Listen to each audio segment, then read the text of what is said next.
Chargers. Touchdown, UCLA. With USC great and NFL stud, Frostee Rucker. The Trojans back in front. And LAFB founder Ryan Dyrud on the Believe Podcast Network and LAFBnetwork.com. This is your destination for Los Angeles football. What's going on, Los Angeles, Orange County, San Diego, Santa Barbara, the entire Southland, and thank you yet again for tuning in to the LA Football Show right here on the LA Football Network, coming at you live on AM, the mightier 1090, and always on the Believe Podcast Network. How's everyone doing? Happy Friday. Weekend is upon us, and as always, you are going to have a great show for you to kick off those weekend vibes. So grab a cold one, grab a nice cold beer, Golden Road Brewery. If you have some of those, I'm actually sipping on a Golden Road Golden State Cerveza. Well, Mexican lager brewed right here in California by Golden Road. Can't beat it. Speaking of Golden Road, got a great event coming up, two of them, one for the Rams, one for the Chargers. I'll be brief and sweet, but we want you guys there. We'd love to hang out and meet you November 7th. Starting at 11 a.m., Golden Road Pub right in Los Angeles. We will be doing a live show at the pub. Plus, if you buy and reserve your seats, taking a party bus from Golden Road to SoFi for the Rams and Titans game. It's a Sunday night prime time showdown. Two of the NFL's best. Should be a great game. Your ticket gets you a seat on the bus, gets you giveaways, gets you free beer from Golden Road, and also 25% off our merchandise at the LA Football Network, and 6 months free subscription, which gives you access to more events that we're going to throw throughout the year. November 21st, we are doing it for the Chargers. Same thing, a Sunday night primetime matchup, Chargers and Steelers. Same price, same everything. Gets you a seat on the bus, the party bus, round trip from Golden Road to SoFi and back. We want to have you guys come hang out. I'll have a link in the description. If you're listening on radio, just head to LAFBnetwork.com, go to the LAFB locker room, and you'll see it right there. Spots will go quickly. We would love to have you all hang out. Love to get more involved in the community and meet all of these great Los Angeles football fans. So check that out today. Great show for you. Rams travel to Houston, and what should be, I wouldn't call it a great matchup, but hey, it's a Rams game. Gotta love it. So Rams travel to Houston face the Texans. I'm going to be joined by Kenneth DaSilva. He's the managing editor for the Rams Wire. We're going to talk about, this trade deadline coming up for the Rams. Will they make any more moves? And then get into this matchup with the Texans. And then at the bottom of the hour, my friend, contributor for the LA Football Network, Stephen Haglund, is going to join me to talk about the Chargers and Patriots game here at SoFi on Halloween. And then also, he's a big Utah Ute follower, so we're going to talk about the UCLA-Utah game, which is a big one. We also have USC playing. I almost seem forgotten because of how bad the year's gone. But USC is hosting Arizona, a winless Arizona. So this is a game SC has to have. College football, you don't play for draft picks. So there's no sense in tanking or any of that. SC, let's keep winning. Let's keep rooting this team on. Let's get to a bowl game. We can have some positives from it. We're building for the future now. Now it's about the future. This season is kind of lost for the expectations, but you can still go to a bowl game. You can still, these are kids still building upon their futures for the NFL. So I want to see some guys play. Jackson Dart is healthy, according to Dante Williams. He should be good to go. Will he start and play the whole game? That's to be seen, but he should absolutely get some playing time in this one, and he may play the whole one. And Jackson Dart's the future of this program. So at this point, we want to see what Jackson Dart can do leading this football team. But USC, regardless of how bad they played, they should blow the doors off this Arizona team. This is just a bad rebuilding program in Arizona. So USC should have no trouble. The way the season's gone, the way they played at the Collie, they probably will have some trouble. But let's cheer them on and hope for the best. So with that being said, let's get Kenneth DaSilva on here and talk about this Rams and Texans game. All right, jumping on with me on the LA Football Podcast, right here on the LA Football Network and live on AM, the mightier 1090. He is the managing editor for the Rams Wire, part of USA Today's network. Kenneth DaSilva, what's up, my man? How you doing, man? Thanks for jumping on with me. I'm doing well. How are you doing? Doing good. We were just talking off air. You're getting a little chillier weather out there out by you. So how are you staying warm right now? Are the libations flowing? Got some whiskey going, or are you just a coffee to stay warm? Not yet. Trying to stay warm and keep up with this yard work with the leaves falling all over the place, but nothing too bad yet. Yeah, it's funny. We get a lot of leaves here too, but we don't have like the fall foliage that like the upper, Northeast has out here in Yeah. LA, but still tons of leaves everywhere. And then we actually had our first rain in like, I don't know, 6 months. And so then that just makes it a mess, but Wow. kind of nice. Little Yeah, it's difference been out here. raining all week. So over here, yeah, for us, it was What like a difference. I always laugh because everyone in LA is like, "Oh, I love the rain. I could, sit in the rain and live. Wish it rained every day." And it's like we love the rain because it rains 10 days a year. Like that's why we love it. It's a nice Yeah, change. If it rained all week, we'd be like, "All right, screw this. This is the worst." right. But yeah, man, thanks for coming on with me, talking a little Rams football with this riveting matchup with the Texans coming up here in just a couple days. But before we get to that, you know, I always talk about how covering the Rams is never boring. They're always in the news with something. It's a fun team to cover because there's never downtime, and they did it yet again before the trade deadline, trading Kenny Young to the Broncos for a 2024 6th-round pick. They also gave a 7th-round pick in that. What was your thoughts initially just when you saw the trade go down? I was confused. Looking at the compensation, it's pretty much nothing. I mean, you move up one round late in the 2024 draft, which I'm pretty sure is like the furthest out that teams can trade picks right Mhm. now. So there was no return, and immediately I thought of the salary cap because I knew Kenny Young was someone that they could either cut or trade. When I was looking at the roster and the salary cap throughout the offseason, he was someone that I thought was a candidate, could be someone they either trade or cut. But I didn't expect that to happen in week 8 after he was not having the best season, but I mean, he was playing well enough to sustain his starting role. Mhm. He was definitely the best linebacker on the team. So that makes the move a little bit puzzling, especially after seeing the way that Troy Reeder played on Sunday. He did not have a good game at all. He missed a bunch of tackles, was bad in coverage. So he's not someone that I really want the Rams to rely on being their number one linebacker, their guy that they keep on the field in dime sets. Hopefully Ernest Jones can step up, but this was a surprising trade.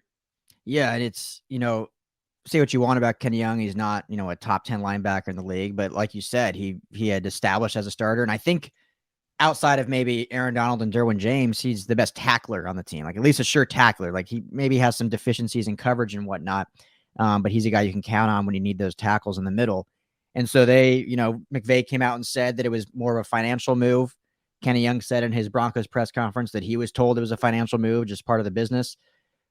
When you see that and hear that, though, and I talked about this a little bit on my previous show, but does it make you think they're not done? They're making a move, or do you think legit they were like, we're not signing this guy back anyway next year. Let's see if we can get anything for him, and then we're going to promote Ernest Jones and then just roll with who we have? Or do you think they make a move still?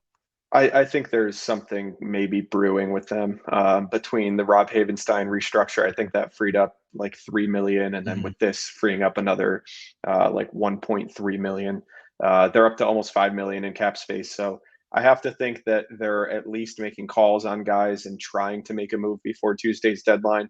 McVay did mention that it gives them some flexibility with promoting guys from the practice squad Mhm. because that does cost money going from a practice squad salary to a 53-man roster salary. So some flexibility there, but I think there might be something else coming with this team, and Sean McVay wouldn't rule that out. Mhm. So never be surprised with Les Snead. I No. don't know when you're publishing this podcast, but they'll probably make a trade before this ends. You're not wrong. Probably that seems to happen every time. Like you always joke that you're like at the movies or something when Yeah. big things go down, and that happens here too. So you don't have to give us any names. I'm sure you've talked about it on the Rams wire, but I don't want to put you on the spot with any names. But if they were to make a move, I'm kind of the thought. Now I know Miles Jack is a name that a lot of people have floated around, but I'm kind of at the thought that you move on from Kenny Young. That tells me, I mean, he was their best backer. They didn't trade like Troy Reeder or Trayvon Howard or anything like that. So that tells me they're comfortable with Jones and who else they have. And if they were to trade, maybe they would go after a different position. Do you see that? A, and B, if you do see that, what's a position you think they would maybe go after? Yeah, they're not necessarily going to go after another linebacker. I think at some point you got to give Ernest Jones a chance. Um, I would have liked to see him get a promotion over Troy Reeder personally instead of Yeah. Kenny Young, but I think at cornerback you could see maybe some depth added because they clearly lost confidence in David Long. I like the way Dante Deon's playing Yeah. since he's been promoted, so that definitely helps. So it makes cornerback not as big of a need. right now. On offense, I think tight end, they can use another blocking tight end because Tyler Higbee played every snap again on Sunday. Kendall Blanton played 2 snaps, and I think both of them were on the kneel downs or really just insignificant plays. So Yeah. it's not like they pretty much completely abandoned their 12 personnel, their 2 tight end sets, and I think that could have an impact on the running game because they were having success when they were running out of those formations. So tight end is a spot I would look at, maybe edge rusher until they get Justin Hollins back. I like the way that Terrell Lewis and Obo Okoronkwo are playing, but both injury prone guys, and you can really never have enough pass rushers. Yeah, no, absolutely. So it'll be interesting to see what they do. And tight end's tough because it's like we always talk about it, like Bryson Hopkins. Yeah, they say they drafted him high last year, excited about his talent, his playmaking ability. Then they kind of transform him into more of an inline blocking tight end, and continually he's just a healthy scratch. Do you think we'll ever see him in the rotation, or is the writing kind of on the wall with Bryson Hopkins at this point? Man, I thought last week was really just going to be the week for him to at least be active. I mean, you lose Johnny Munt, and then he gets jumped by Kendall Blanton, who got promoted from the practice squad. He was active. He got playing time. Bryson Hopkins was still a healthy scratch. So I think that's a huge indicator of their lack of confidence in him. Maybe they feel that they can't cut him and get him onto the practice squad because another team might be intrigued by his skill set. But if you're going to promote Kendall Blanton and have him play over Bryson Hopkins, why is Hopkins taking up a roster spot? Obviously, Jacob Harris is a completely different type of tight end. He's essentially a wide receiver who can line up in the slot. He can move outside. So he's not going to be that Johnny Munton replacement. But the hope, at least my hope, was that Bryson Hopkins would get an opportunity to show what he can do. But obviously, he hasn't done enough in practice to warrant that. Yeah, it's surprising, I guess, to say the least. And all offseason, it was kind of seen that way. And we talked, I think, last time you're on, and I was at training camp, and he was running with the bottom end tight ends, like getting no reps with not even the ones. He wasn't getting reps with the 2s or the 3s. So it was showing how far back he was to make it. But obviously, with a 4th round pick, you don't want to move on yet. No, so young in the league. We'll see. We'll see if they can, make a move. But it wouldn't shock me if they do make a move for a tight end. Do you put you on the spot? Do you have any names potentially that you've thought about, like any inline guys? I'm trying to think of, specific teams that they've traded with before, have some connections with that could maybe get good value. Maybe just flip that 2024 6th round pick for a tight end or something. Yeah, I don't have any names off the top of my head for an inline blocking tight end. I think right now they'll probably roll with Blanton and see what he can do, and hope that Hopkins can develop enough. I haven't done enough looking into who might be available at tight end as far as trade targets go. But I still think that might be a position that they look at, just knowing that Munt was such an important part of the offense, and he's out for the year now. Yeah, and I think at this point they'll play the game on Sunday against the Texans, see how they go, see how the offense looks and feels comfortable, and then they have till Tuesday to make a move if they really feel like they need to. The only unfortunate thing is both weeks of testing out without Munt have been against the Lions and now the Texans. So not the best competition to see what they're rolling with going into crunch time for the season. But before we get into the actual game, one more guy I want to talk about because he's a name that is contentious on Twitter, and I'm sure you might know where I'm going with. But Tutu Atwell, 2nd round pick. I'm not at all concerned about the lack of offensive snaps because just the depth we have, and it was kind of those that knew deeper why they picked him. It was known it was going to be a depth pick, that future he would be that guy. Like they didn't need him this year. It was like, okay, here's a guy that has a lot of talent, can develop, can get a little more pounds on him, and in the future he'll be our deep threat. But the thought in the offseason anyway that he was going to be a big part of the special teams and at least the return guy. On Sunday, I was at the game. Unless I'm mistaken, I don't think he was back there for a single return, especially not on kick return. And on punt return, they were like rotating between Kupp and Deshaun Jackson. So how odd is that to you that they're not even using him as a return guy? And even when they were using him as a return guy, he was still rotated out with Kupp in, McVay called them fair catch situations. Safe situations. I'm like, do you not trust him catching the ball? I don't know. So what's just your thoughts on Tutu Atwell situation in special teams? Yeah, I mean, I wasn't a fan of the pick to begin with. Using your top pick on a tiny wide receiver who didn't really have an immediate role on offense anyway. He wasn't a return specialist in college either. I mean, I think he returned 10 punts or something in college. So it's not like that would Yeah, it's not like he had a ton of experience doing that. So it seemed like a luxury pick at the time, and right now it looks even worse. McVay said yesterday how he wants to see more a heightened sense of urgency from Tutu. He did say he's working hard in practice, but Mhm. it sounds like he's not satisfied at all with what Atwell's done. Um, like you said, I'm not terribly surprised by his lack of playing time on offense. It's a special teams demotion that's kind of surprising and troubling because if you're not going to get your second round pick on offense, you got to at least have him contribute as a return specialist, use his speed. Les Snead was talking on the Coach McVay show a couple weeks ago how he thought he was going to get close to taking one back and having a big return. The blocking needs to be better, but he's not doing much right now. And even on offense, I thought maybe they could find some kind of role for him, run it deep or run deep, take a jet sweep handoff, do something just to get the ball in his hands and get him involved somewhat. But obviously, that's not something McVay wants to experiment with right now. Well, what I was so excited about when they did draft him, because obviously I want to try and find the positives of everything. Because at the time it was like a little head scratcher, but you look deeper, peel back the onion, and you see some stuff they could do. And we may have talked about this before, but just different route combinations and being able to use him as kind of the short route. It's kind of your last option. But hey, if you get the ball to him and he has enough speed, he can get you a first down every time. And I'm surprised they haven't even attempted one of those. And maybe they're saving it. You never know in the league nowadays that everyone with the film and everything, maybe they're waiting for certain situations. But on that note, with Deshaun Jackson also not having a lot of reps, I think he had 4 snaps total against the Lions, and everyone was basically him just running a 9 route. So it's the defense knows exactly what he's going to do. Yeah. Do you think we'll see any difference of usage from him, or is that kind of what it's going to be moving forward? And it hasn't hurt them obviously because of how great they've gotten production from Woods, Cup, and Van Jefferson, but I'd like to see them at least use him in training camp. They were using him in everything. It wasn't just 9 routes. And all of a sudden in the game, you get 4 snaps, 4 9 routes. You have 2 safeties deep. They know exactly what he's going to do. Will they switch it up, you think? Or is that kind of, it is what it is also?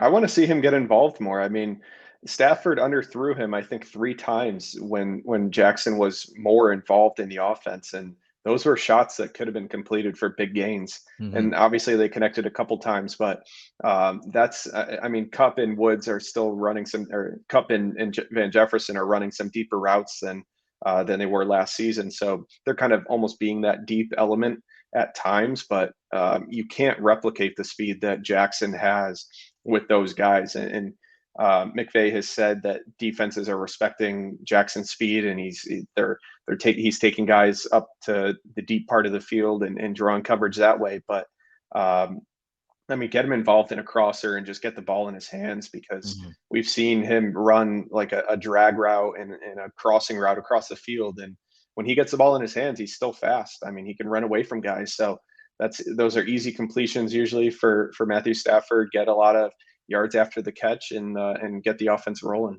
Yeah, exactly. And one thing I will say, and I don't think McVay gets enough credit for this, is one of the reasons why the Rams are always one of the healthiest teams every year, and especially when it comes down to getting to the playoffs, which is in the NFL today. Again, I don't know why not many people talk about this, but the healthiest teams make the playoffs. Yeah, the best teams probably make it, but there's a lot of good teams that don't make it because of health. Rams are always healthy, and a lot of that is because of McVay's utilization of players. So maybe he's just thinking, you know what? We haven't needed him, so why put him out there at risk if we're putting up 30-plus points a game? Save him for down the stretch, and then all of a sudden teams aren't expecting it, and we can get him 15, 20 snaps and have him go off. So, again, glass half full. Maybe that's something they're thinking. Yeah, I mean, he's kind of – Jackson's been on kind of a workload management plan all season. He's, I think, gotten Wednesdays or Fridays off throughout the season, and even in training camp he was – kind of getting days off and having a lighter workload. So they definitely have a plan with him as far as managing his snaps and keeping him healthy, because he is such a fragile player and has been over the years. But hopefully we'll see him get more involved as the season goes on.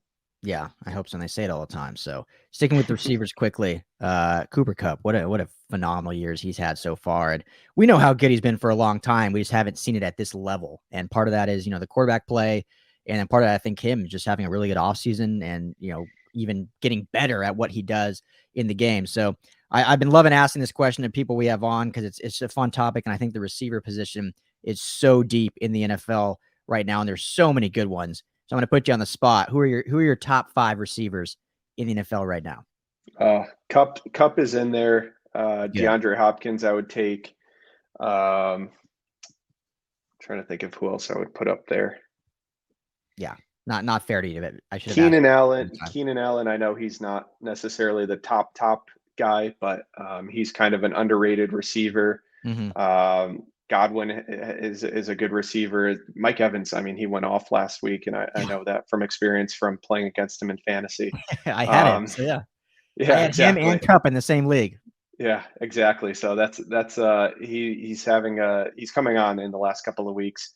I wouldn't necessarily say Cup is the best receiver right now because he's not going to match the athleticism of a DeAndre Hopkins, of a DK Metcalf, and really make these highlight reel grabs over defenders and these jump ball situations. But just from a route running standpoint, he's dropped a couple passes too, which could have been even more production for his numbers. But from a route running standpoint and awareness standpoint of knowing when to sit down in a zone and just having a chemistry with his quarterback, he's up there with one of the best receivers in the league right now.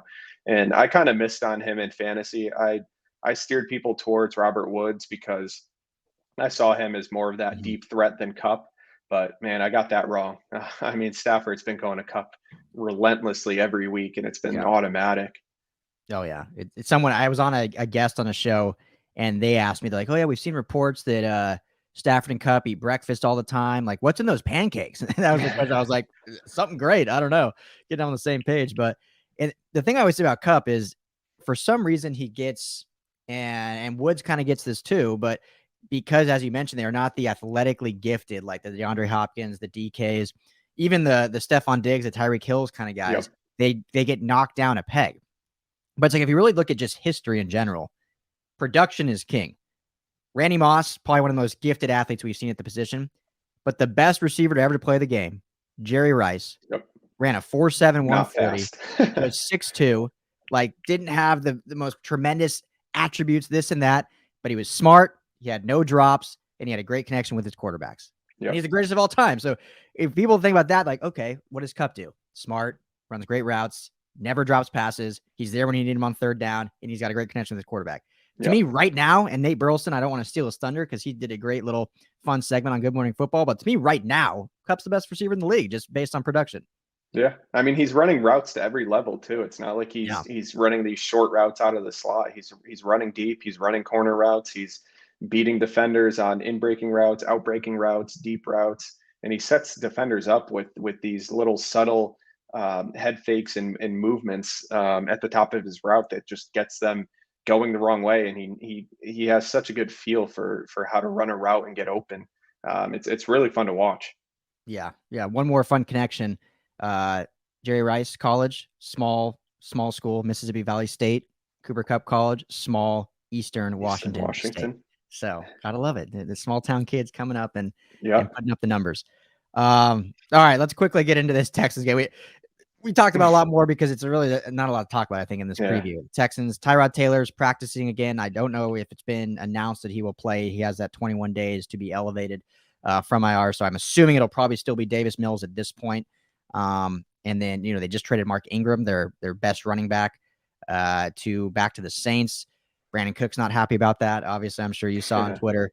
Yeah. Does this team, I mean, we can get into some of the differences and some of the matchups, but just overall, does this Texans team even have a shot against this Rams team? I mean, we saw the Lions actually take the best shot, but I don't think the Texans will get to that level. Do you think they have any chance at all against these Rams? Not much. I mean, the Lions, they were at least competitive. They almost beat the Vikings on a last-second field goal. They got beat. The same thing with the Ravens, the longest field goal in NFL history at the buzzer to lose that game. So they were at least competitive. The Texans, they beat the Jaguars, and that's about it. I mean, they've scored 39 points in the last 5 games. That's and 22 of them were against the Patriots. So they've scored under 10 points in the last 4 games, or 4 of the last 5 games. So this offense has been horrible under Davis Mills. It's still going to be bad with Tyrod Taylor. I don't see them having any chance of scoring enough. the only way that this game is competitive, really, in my mind, is if the Rams make mental mistakes like they did last week, where they're not covering fake punts, they get caught sleeping on an onside kick.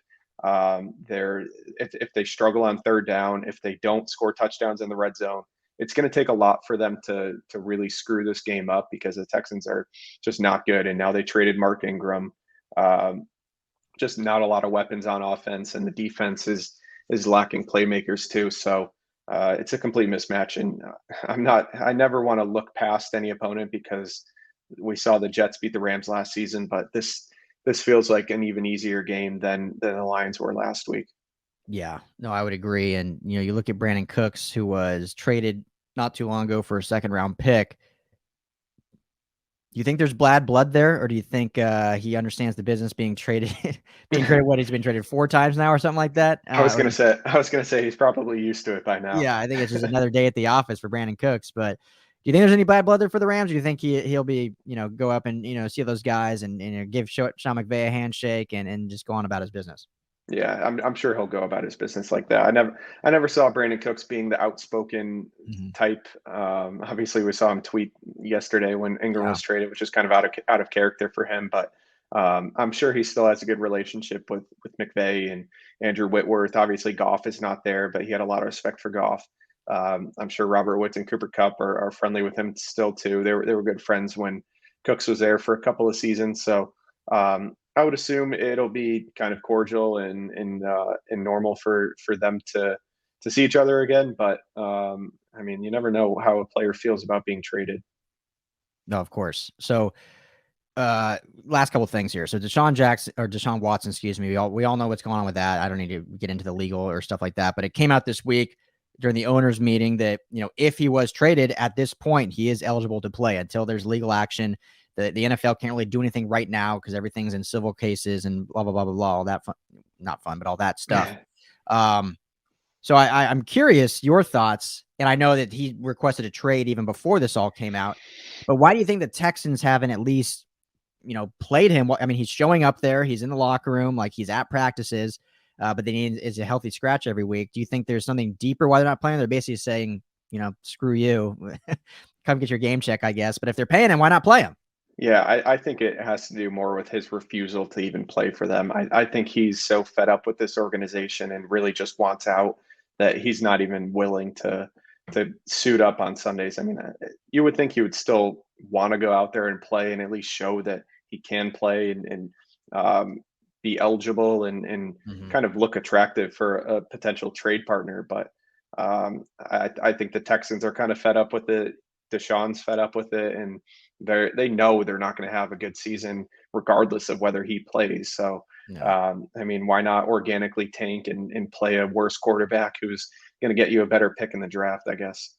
That's true. Right now you're competing with the Lions for the first overall pick. Yeah. So I guess he could maybe give you even with him last year, I think they had a better team. They still only won 4 games. I don't even know if he'd get you a higher WAR with him playing there. So last one about this game, and then we'll get you out of here. Cameron DaSilva, managing editor for the Rams Wire. You look at this defensive roster or depth chart, and no disrespect to these guys, but aside from Zach Cunningham, there's really not a lot of uber talented guys. You have Desmond King, who played some time here in LA, went to Tennessee last year, now is with the Texans. You got some decent help on the safeties there, but it's a lot of guys that are competing, they're playing hard, but no real stars after they basically traded everyone away. Is there any matchup on this, whether it's linebacker to running back, corner to receiver, anyone where you're like, that could be actually a fun matchup and maybe we'll see some good scrappiness, or is it just 1 versus 2 all day from the Rams to the Texans? I think if we see Jalen Ramsey on Brandon Cooks, that could be kind of fun. I'm sorry, you were talking about the Texans defense. That's fine. That's probably is the only one. Yeah, I mean, that's one of the matchups I'm looking at. Charles Omenihu, he came back, had a decent game last week. So he's kind of a semi-productive edge rusher who could give Whitworth and Rob Havenstein some, at least a couple of solid good reps. Obviously, we don't know if Whitworth is for sure going to play this week, so that makes it a little bit more interesting if they have to go with Joe Noteboom. But he's a player that I'm looking at. It's like you said, it's really not a star-studded defense at all. Malik Collins, he's having a decent season from the defensive tackle position, could give Brian Allen and Austin Corbett, some run there.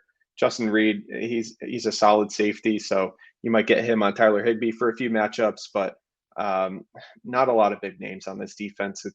It's really just a supporting cast of kind of backups and guys who are trying to carve out a role in this league and aren't necessarily established. Do you think, I always say last one, but now this is the last one. Do you think David Coley was a good hire? I mean, I remember it came out of left field and a guy that was with a great organization with Baltimore, but do you think that was a good hire for the Texans as they're rebuilding, or still a head scratcher at this point? It's still kind of a head scratcher. I mean, I didn't know much about the guy when he was hired, and for an organization that was rebuilding and needing kind of some good PR and maybe a more recognizable name, it was just kind of a confusing hire. And it's not like Cully had a huge track record of success as an assistant coach, but it was kind of a confusing hire to me, honestly. Yeah, maybe they were seeing themselves as getting too much PR, and they want to be able to just fly under the radar and hire fly under somebody. the radar. They'll say the hire, and they won't talk about it anymore. But better than Urban Meyer, I'll say that. Yes, there we go. I would say that anyone has been better than that so far. Well, Cam, thanks so much, man. Appreciate you talking Rams with me. It's always a blast. So stay healthy, stay safe, and stay warm. And we'll talk to you soon. Absolutely. Thanks for having me, man. Always good to chat. Always. Appreciate you. Joining me now on the LA Football Show, right here on the LA Football Network and live on AM, the mightier 1090, making his SoCal radio debut. He's a contributor for the LA Football Network covering your Los Angeles Chargers. He is a podcast host and creator, Guilty as Charged, and also I don't know if we can say suffering, but a long time Utah Utes fan. So we're going to get into a bunch of games here. Stephen Haglund, what's up, brother? How you doing, man? I'm doing good, man. And I Utah's had a good history, so I definitely would not say suffering, but yeah, grew up in Salt Lake City, Utah, went to the University of Utah, and grew up a Chargers fan. So really fun, exciting times right now for both teams, I think.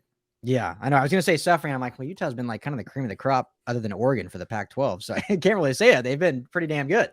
Yeah. So, but we're going to get to the Utah UCLA game to end the show. We're going to start talking Chargers because after the bye week, they go to SoFi to face the New England Patriots. Last year, we all knew how badly that game went, 45-0. I think it was the worst loss in Chargers history or around there when it comes to this score differential. I mean, you put up 0. It's hard to get much worse than that. But this is a different team, different coaching staff, different vibe, different everything. Steven, we've talked a lot on, obviously on the LA Football Network, on the LA FB Live, but haven't really been on the LA Football Podcast. So let me just ask you, what's been your just excitement around this team this year? Yeah, it's been super exciting. The work that Brandon Staley has put in has been amazing to watch. The team is doing a great job covering him and giving him the exposure that he needs. The All-In series on YouTube is fantastic. So good. And the team being 4-2 has helped. Obviously the game against the Ravens was less than ideal, but I think to this point they have exceeded expectations. The timeline has been sped up, which I think was kind of evidenced by them, moving on from some young players and on the special teams unit with Tristan Vizcaino and KJ Hill and Larry Roundtree and all those guys. So they bring in, Andre Roberts and Dustin Hopkins, get some veteran presence in the special teams. And I think that kind of shows where they're at. They think that they should be ready for a playoff push, and, getting some veteran pieces will, I think, help expedite that. Yeah, you lead into that perfectly, because I was going to ask, everyone's been pining for the Chargers to kind of make moves before the deadline and during this bye week to shore up some things, because it does feel like a playoff team. And it is a playoff team. I think they absolutely have the talent and the ability to do it. But in years past, Tom Telesco is known to never make moves. They don't really do anything in season. They kind of stay the course and stay that way. But then you mentioned they bring in Andre Roberts. They bring in Dustin Hopkins. The trade deadline's still a few days away, November 2nd. So there's a potential that happens. So two-part question. A, how surprised were you that they actually made some moves and went and got some guys that hopefully shore some things up? And B, you wrote a great article on LAFB Network that I'll plug here on trade potentials. How realistic do you think they actually go out and make a trade happen? I'm definitely not ruling it out. There's a lot of people that have bought into the Tom Telesco not, making trades, but I think these past two moves have really kind of shown that they're not afraid to, make changes, right? And we have seen repeatedly, they have had coaches, and Telesco's been part of the decision making process that they like to stick with their guys. And Staley's kind of showing that he's not afraid to make those moves. And we saw initially in the season kind of a smaller window into that when Drew Tranquill was like barely playing, because Kenneth Murray is a former first round pick, and then Kenneth Murray kind of struggles. Tranquill comes in, of course, Murray, gets injured, but we saw in that Chiefs game when Kenneth Murray was healthy that there was a heavy rotation. So Staley has shown that he's not afraid to mix things up. And I think that could carry over into the trade market as well. So I'm not expecting it to happen. I think there's always, the trade deadline in the NFL is very different than the NBA, where the NBA is very active. Yeah. So we're always promised like all these moves are going to happen in the NFL, and it's usually like 2 or 3 moves. So I'm not expecting anything, but I definitely think it is possible this year, because Brandon Staley has kind of injected some life into the front office as well. So I'm definitely hoping for it, but not expecting it. So I'm going to ask that you give a couple names. Like I said, you wrote a great piece on LAFB Network. Yeah. Highlighting that. But before we do that, since you brought it up, just out of curiosity, why do you think that is? Like the NBA just goes gangbusters at the trade deadline, and the NFL doesn't. Yeah. Just your opinion. Why do you think that is? I think it's so much harder for these players to get fully integrated into an NFL team, and we've seen some examples of mid-season trades really working out in teams' favor, but we've also seen like the New England Patriots trading a second-round pick for Mohamed Sanu, and that doesn't work out at all. So I think teams in general prefer to kind of, wait and see, what a player's true value is, wait to see what the draft pick looks like, and then have a full off season with the move. Yeah, I mean, it makes sense because you watch basketball, and they obviously have certain offensive schemes and defensive schemes and plays they run. But overall, it's just like, can you shoot the basketball? Can you pass? Like, are you tall? Like, and that's usually pretty basic. Football is much more schematic in how you fit, and it's why when we do see trades, you see trades like Kenny Young going to the Broncos because they play in a very similar scheme, 3-4 front scheme from Vic Fangio, and Raheem Morris is basically running Brandon Staley's scheme, which came from Vic Fangio. So you see that happen more often because there's a better rate for success. So that being said, some of the guys you highlighted for this Chargers to go after and some positions of need, if they were to make it happen, what do you want to see go down? Yeah, I think defensive tackle really is the biggest one. Everybody is really talking about Hakeem Hicks right now because of his familiarity with Brandon Staley and the Vic Fangio defense. He's a little more expensive right now. There has been some talk of him wanting to retire a Bear and be a Bear for life. I don't really necessarily know how much I buy that, given the fact that, well, that was, said a month ago when the Bears were supposedly, pushing for the playoffs, and now they kind of stink. Yeah. So things always change in the NFL, but I think Hakeem Hicks is kind of, the cream of the crop there. He is, everybody's kind of favorite option because of his explosive playability from the defensive tackle position. And that just gives the Chargers, a really good defensive front with Levon Joseph. Hopefully Justin Jones is able to stay healthy, and then you have Joey Bosa, Chen and Wosu. And so I think that's kind of the ideal one. But a guy that I really have come to like is Austin Johnson from the New York Giants, also a defensive tackle, really flying under the radar in terms of having a great season among defensive tackles. Right now, he's tied with Christian Wilkins in run stops, and he's 5th in the league in run stop percentage, according to Pro Football Focus. So he's having a great season, and nobody's really talking about it because, the Giants have all these other guys, Leonard Williams, and these more flashy defensive, expensive players. But Austin Johnson, I think, is probably ahead of Hakeem Hicks, in my opinion. He's younger, he's cheaper. He's a free agent after this season, so you don't really lose any kind of flexibility for next year. But those are, I think, are the top 2 options. People are talking about Fletcher Cox, but Fletcher Cox has like a $30 million dead cap hit with the Eagles. Yeah. So I don't think that they'll be trading him. Lots of talk right now about receiving options. Brandon Cooks is relatively affordable, but Houston would probably be asking for, a 3rd, 4th round pick. So I'd be more interested in a guy in like a reclamation project like Andy Isabella, or a cheaper, in terms of draft capital, veteran like a Marvin Jones to add some deep threat ability, which I think is kind of missing with this Chargers offense right now. So defensive tackle, receiver are kind of the 2 spots that I think if there is a trade, it's probably one of those two places. Yeah, it's interesting with how good deep ball ability Jalen Guyton had last year. We haven't really seen that employed much this year, and obviously different offensive scheme. They still throw the deep ball, so like they're not doing it at all. It's just with different guys, and we're not seeing the same usual suspects as we did last year. One guy I want to talk about quickly before we move on that you brought up, and I find really interesting because he was, I don't even want to say linked or rumored because it was just some dumb clickbait article that happened to bring it up, and all of a sudden Twitter took fire to it. But Andrew Dillard, the tackle from Philly, was talked about being linked to the Rams. He never really was, but that was like a point of, will the Rams trade Taylor Rapp for Dillard?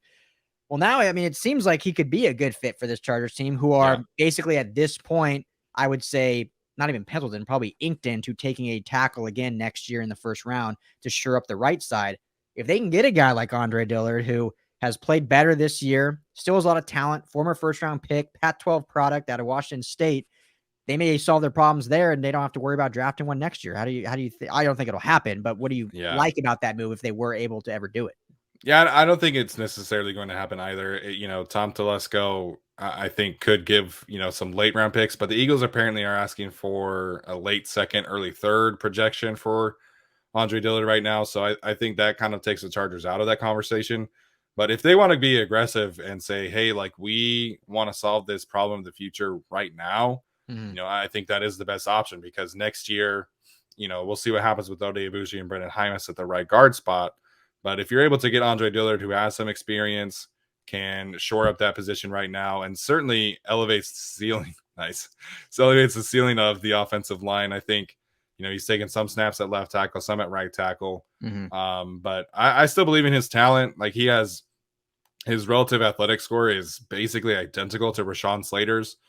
He's a little taller, a little more lanky, shall we say, but great athleticism at the position, has, a supreme talent, just as kind of an unfortunate injury history. But I still think that a team could trade for him and get a lot of value out of him, because he is a starting caliber tackle, and he's just kind of stuck behind two really good ones in Philadelphia right now. Yeah, I think it's like 99% chance that won't happen, but I would love it. I think it'd be a great move for the Chargers, and getting him with Frank Smith here to coach him up, and being with some of the veterans here with Corey Linsley on the offensive line, I think he could really turn into a nice young player. And if it pans out well, say you give up a high second round pick, well, then you're not using a first round pick next year on another tackle, and you can address other areas. So I think it's certainly worth exploring, but I don't think that'll happen. So that seems too rich of a pick for Tom to give up at the deadline. Do you think, last thing about the trade thing, NFL, you never see player for player trades. It's always a player for draft picks. You're usually playing with the cap there. Yeah. So I don't think it'll happen, but just for the fun sake of talking about it, any players on this Charger team, you could see them dealing for another player. So anyone, a current Charger, that they would deal for maybe a big name guy? I think Kenneth Murray could be someone that they trade there. Yeah. All right. Yeah. I think Kenneth Murray is probably like the one player that could, be of the most value that could be traded. Because I think that the future of this linebacker position is Drew Tranquil and Kaiser White. Like, those two have been the best combination that we've seen. I think Murray, just for whatever reason, has not been able to, get fully invested in this defense, or I don't know what is happening there. He just has been slower than usual and slow to process things. The other one that maybe I could see enticing someone like the Tampa Bay Buccaneers, who need some corner help, is Chris Harris. As much as I know you and I have talked about how much you have liked him this year, he just has not really been that impressive. They're playing him more at safety now, and maybe that's contributing. I'm just not really seeing the same player. And so maybe a team that is really needing some help in the secondary would, be enticed by trading for Chris Harris. But those would really be the two ones. Unless someone is really interested in 2.5 yards per carry out of Joshua Kelly or Larry Roundtree, I can't really see much on the offensive side of the ball. This will never happen, but straight up, player for player, who says no? Chargers send Kenneth Murray to the Broncos for Draymond Jones, defensive lineman, to the Chargers. I would hope no one says no, because I would love that trade. Yeah. Draymond Jones has been great, and the Broncos are hurting at linebacker. I know Kenneth Murray is currently injured too, but he'll at least be back, where the Broncos are missing both they're missing 8 linebackers. They're on linebacker number 8. Yeah. Interesting. So, okay, quickly about this game. Patriots come in. They're an interesting team because they're not that good, but they're still scary. Mac Jones, I think, has played better than a lot of people expected. I mean, arguably, you could say he's been the best rookie quarterback thus far of this class. What's your expectations going into this game and coming off the bye week? You think the Chargers handle business? I'm always hesitant about the Patriots game. And, I said this even last year when the Patriots probably had their worst roster of my life. I wasn't expecting to win because the Patriots are just so well coached and they're so, excuse me, they're so well versed in what they do. And even with all these moving parts, right? Like it really seems like they're finding their stride. So I'm not necessarily like expecting the Chargers to lose. I think the Chargers are a really, really good team in this league. And this is a game that really good teams should win. But I'd be lying if I said that I was like comfortable about this game because Bill Belichick is, he is the greatest coach of, the NFL history for a reason. And, he came up with a really great game plan to frustrate Justin Herbert last year. We just saw the Ravens come up with a great plan to frustrate Justin Herbert. So I would imagine that Bill Belichick was kind of taking some notes from the Ravens game plan. So I don't feel good about it, but I do think that the Chargers will win a very close game. And if they had not made the kicker change, probably would be picking them to lose this game. But because of Dustin Hopkins, a little more experience there, I think the Chargers win a very close, low-scoring game on Sunday.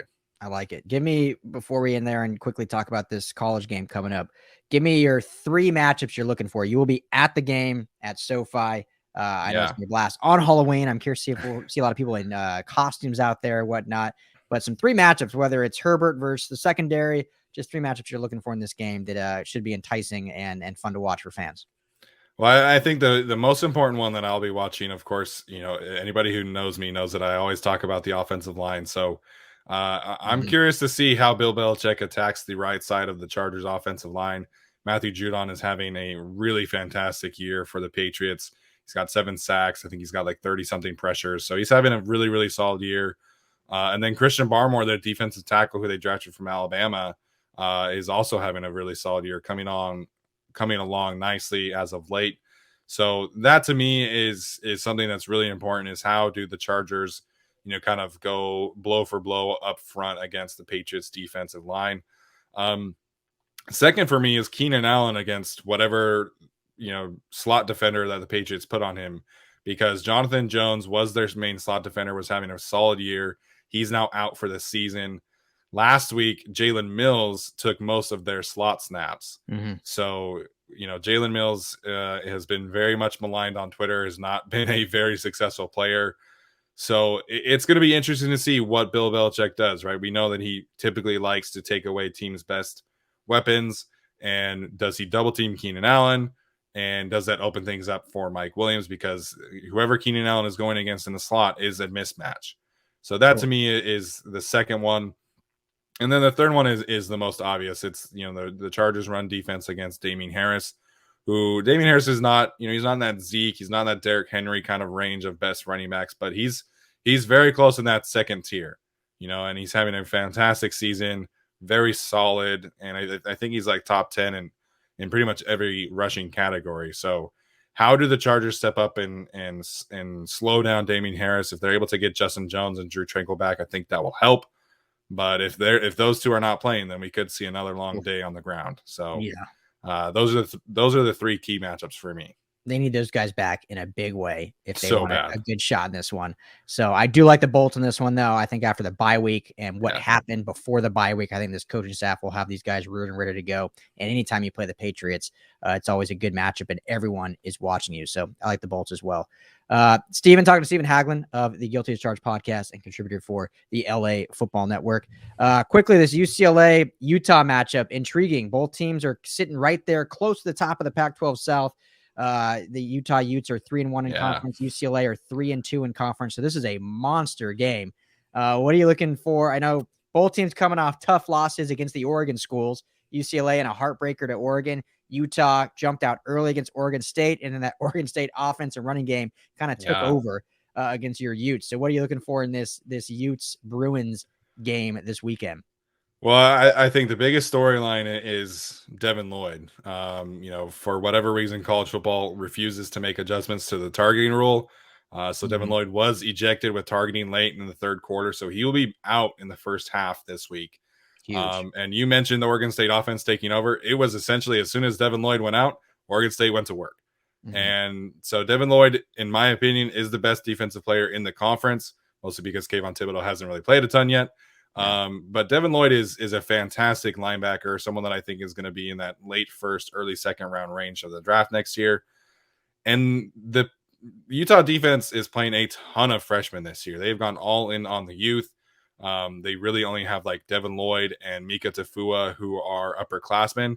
And everybody else is a very young freshman or, first year starter. So that to me is the biggest storyline, is how are they able to keep, this game close enough to where the defense can come back with Devin Lloyd in the second half and hopefully close it out. So Devin Lloyd's absence is huge in this game. And I know it's DeMarcus, right? DTR. I was just calling him DTR. Dorian. Thank you. Yeah.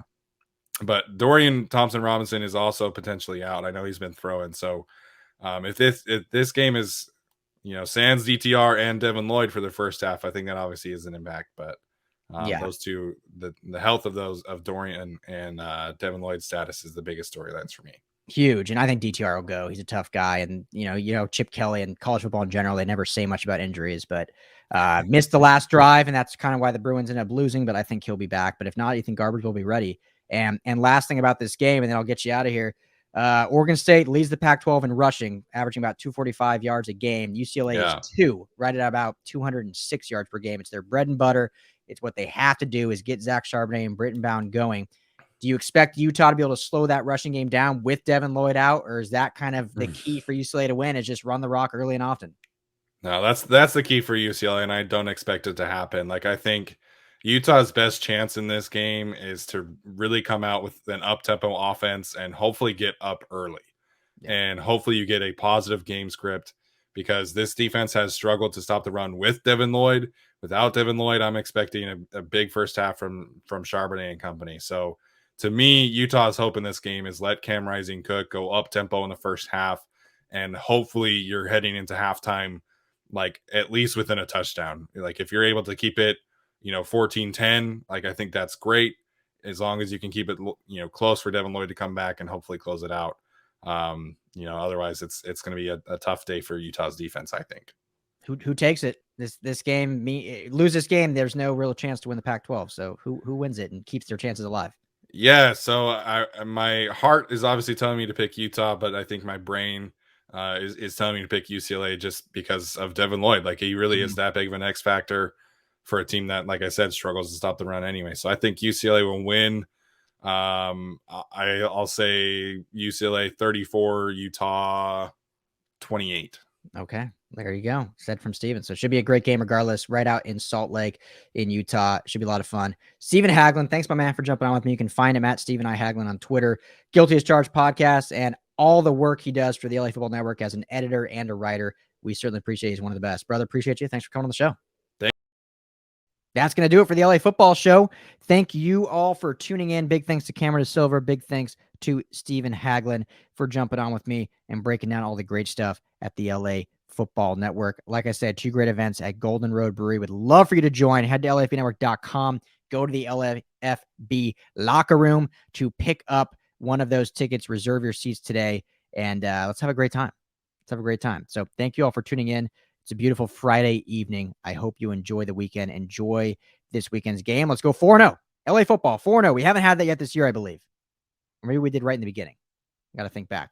But a 4-0 weekend would be fantastic. We'll talk to you all next week. Make sure to follow me on Twitter at Ryan Dyrud, LAFB. You can hit me up anytime if you just want to talk ball or just talk life or just say what up. Would love to hear from you. The website, you've heard it a bunch, LAFBnetwork.com. YouTube channel at LAFB Network. Would appreciate if you go there and subscribe. All of our podcasts and videos are right up on there. And we're going to be bringing up some more content throughout the week as this season rolls on. I'm your host, Ryan Dyrud. Enjoy the weekend. Peace.